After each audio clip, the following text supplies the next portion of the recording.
Hello friend, welcome to my YouTube channel Spandan pathology. मैं doctor Nirmal आ गया हूं आपके सामने एक नए टॉपिक पे डिस्कस करने के लिए। आज का जो हमारा टॉपिक है जिसके ऊपर हम डिस्कस करने वाले हैं उस टॉपिक का नाम है कॉम्प्लिकेशंस ऑफ निमोनिया। कॉम्प्लिकेशंस को हम हिंदी में बोलते हैं जटिलताएं।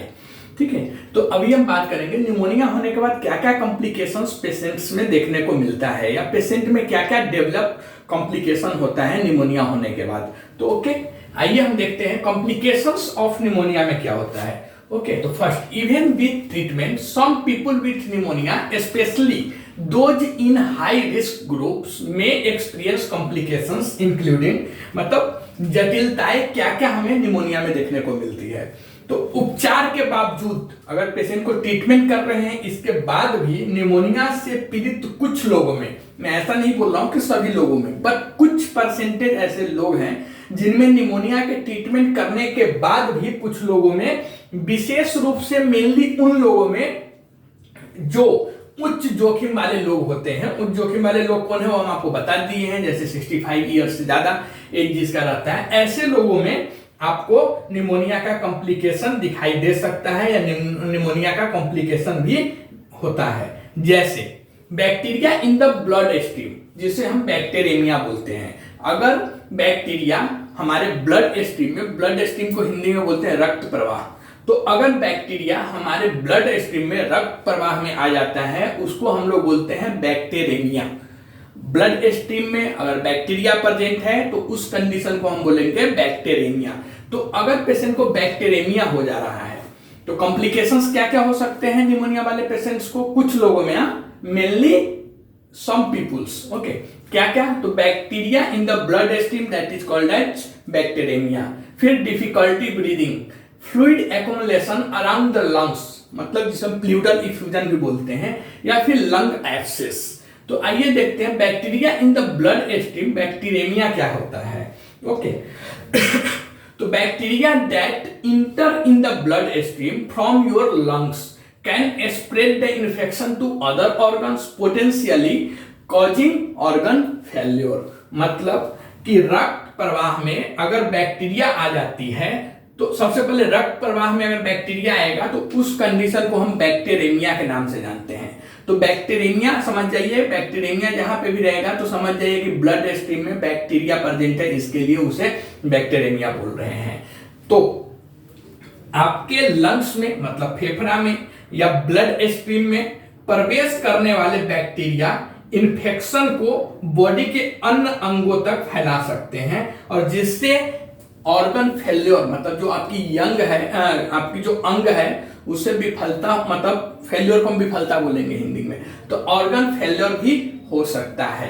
कब? जब आपके लंग्स से ब्लड स्ट्रीम में प्रवेश करने वाले बैक्टीरिया, इन्फेक्शन है तो लंग्स में तो इन्फेक्शन है तो वहां पे बैक्टीरिया रहेगा ही रहेगा, लेकिन जब वह बैक्टीरिया आपके लंग्स से बाहर निकलकर आपके ब्लड स्ट्रीम में इंटर कर जाता है, आपकी ब्लड मतलब रक्त प्रवाह में प्रवेश कर जाता है, तो ऐसे कंडीशन में वह जो इन्फेक्शन है, वह बैक्टीरिया है, वह आपके बॉडी के दूसरे अंग में भी पहुंच सकते हैं, दूसरे पार्ट्स में भी, दूसरे ऑर्गन्स में भी पहुंच जाते हैं और वहां पे इन्फेक्शन कर देते हैं। और ऐसे कंडीशन में आपका जो ऑर्गन है बॉडी के और जो अदर ऑर्गन है वह सब फेल्योर हो सकता है या फेल हो जाता है। ठीक है, अब हम बात करेंगे डिफिकल्टी ब्रीदिंग, और यह सब है कॉम्प्लिकेशंस ऑफ निमोनिया। तो निमोनिया के कॉम्प्लिकेशंस में सेकेंड नंबर का जो कॉम्प्लिकेशंस है जिसे हम बोलते हैं डिफिकल्टी ब्रीदिंग। डिफिकल्टी ब्रीदिंग क्या है? तो श्वास लेने में कठिनाई। डिफिकल्टी ब्रीदिंग को हम बोलेंगे हिंदी में श्वास लेने में कठिनाई।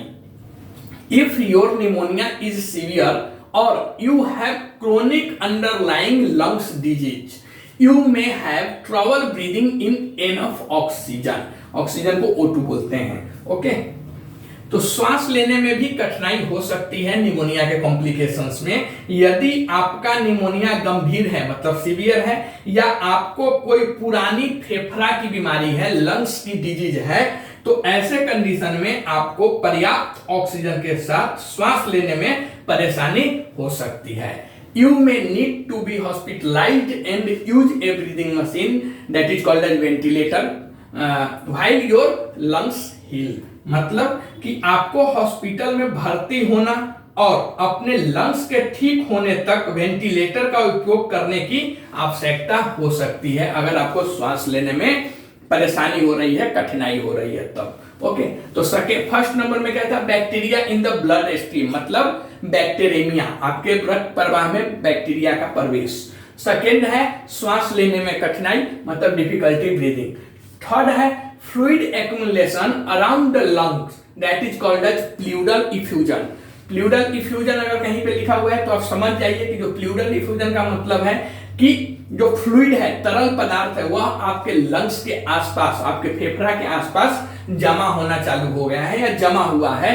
तो ऐसे फ्लूइड जो जमा हो जाते हैं लंग्स के आसपास, उससे हम टिपिकल एक नेम है जिसे हम बोलते हैं प्लूरल इफ्यूजन। तो प्लूरल इफ्यूजन क्या है? तो निमोनिया में cause fluid to build up in the thin space between layers of tissue that line the lungs and chest cavity, that is called as pleura. Pleura मतलब chest cavity, ठीक है। तो श्वास लेने में कठिनाई, तो आपने देखा कि श्वास लेने में कठिनाई मतलब डिफिकल्टी ब्रीदिंग होता है कॉम्प्लिकेशंस में। थर्ड में आता है लंग्स, मतलब आपके फेफड़ा के आसपास तरल पदार्थ का जमा होना, जिसे हम प्लूरल इफ्यूजन के नाम से जानते हैं या जिसे हम प्लूरल इफ्यूजन कहते हैं। तो प्लूरल इफ्यूजन या फिर लंग्स के आसपास, फेफड़ा के आसपास तरल पदार्थ का जमा होना, दोनों सेम है। ऐसे में क्या होता है, निमोनिया के कारण आपके लंग्स में, मतलब फेफड़ा और चेस्ट, मतलब छाती के कैविटी जो होते हैं जिसे प्लूरा बोलते हैं, वह चेस्ट कैविटी के लेयर्स बनाने वाली टिश्यू के लेयर के बीच फ्लूइड जमा, मतलब तरल पदार्थ जमा हो सकता है। If the fluid becomes infected, you may need to have it drained through a chest tube or removed with surgery। मतलब यदि यह तरल पदार्थ संक्रमित हो जाता है, इन्फेक्टेड हो जाता है, उसमें इन्फेक्शन हो जाता है, तो आपको चेस्ट ट्यूब के माध्यम से निकालने या फिर सर्जरी के द्वारा निकालने की भी आवश्यकता हो सकती है। प्लूरल इफ्यूजन डेंजरस होता है, ठीक है। तो प्लूरल इफ्यूजन अगर हो जाती है आपके लंग्स में, तो ऐसे कंडीशन आपको चेस्ट ट्यूब के द्वारा निकाल सकते हैं या फिर उसको सर्जरी करके भी निकाला जाता है। ओके, अब हम बात करेंगे lungs abscess. Lungs fourth number का जो कॉम्प्लिकेशंस ऑफ निमोनिया है उसमें आता है लंग्स एब्सेस। लंग्स एब्सेस मतलब क्या होता है, फेफड़े में फोड़ा हो जाना। एब्सेस को हम हिंदी में बोलते हैं फोड़ा।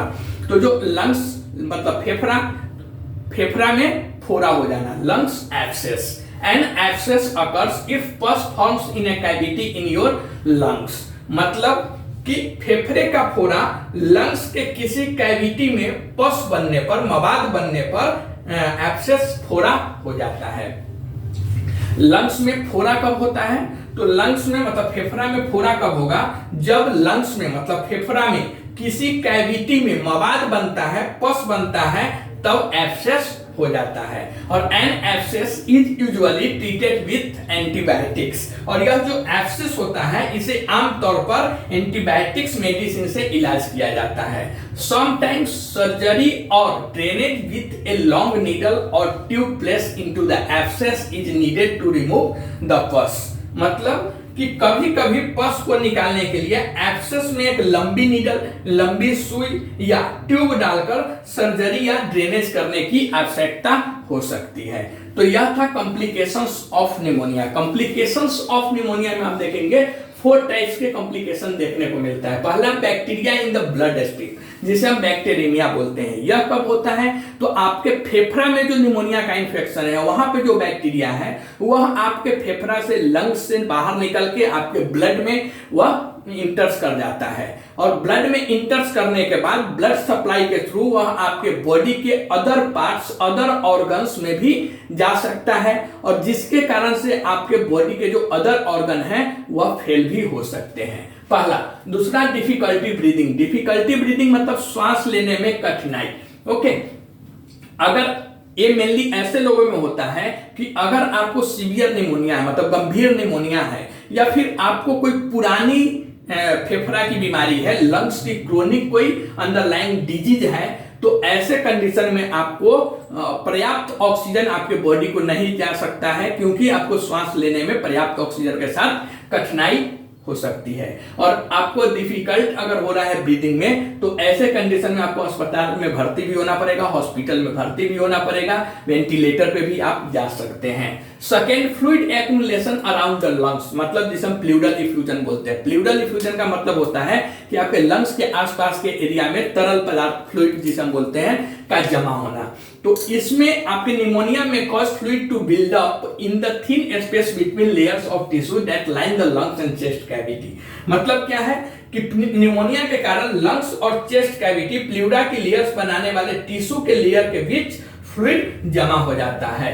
अगर वह फ्लूइड इन्फेक्टेड हो जाता है, संक्रमित हो जाता है, वह जो तरल पदार्थ है उसमें इन्फेक्शन हो जाता है, तो उसको आपको चेस्ट ट्यूब और सर्जरी के माध्यम से उसके खाली करने की, मतलब निकालने की आवश्यकता होती है। फोर्थ कॉम्प्लिकेशन होता है आपके जो लंग्स है उसमें एब्सेस हो जाएगा, मतलब आपके जो फेफड़ा है उसमें फोड़ा हो जाएगा। यह फोड़ा कब होता है, वह लंग्स में एब्सेस कब होता है, तो लंग्स के किसी कैविटी में अगर मवाद भर जाता है, मवाद बन जाता है, तो वह मवाद आपके लंग्स में एब्सेस, फोड़ा पैदा कर सकता है। और वह जो फोड़ा होता है उसका एंटीबायोटिक्स मेडिसिन के द्वारा ट्रीटमेंट किया जाता है, या फिर कभी कभी उसे सर्जरी या फिर जो लॉन्ग नीडल, मतलब लंबी सुई के द्वारा उसे निकालने की आवश्यकता भी आपको पड़ सकती है। तो यह था कॉम्प्लिकेशंस ऑफ निमोनिया। कमेंट्स करके बताइए अभी आपको कैसा लगा। अगर आप हमारे चैनल पे नए हैं तो प्लीज इस चैनल को सब्सक्राइब कीजिए, लाइक कीजिए, शेयर कीजिए। मिलते हैं नए वीडियो में एक नए टॉपिक पे डिस्कस करते हुए। तब तक के लिए थैंक यू।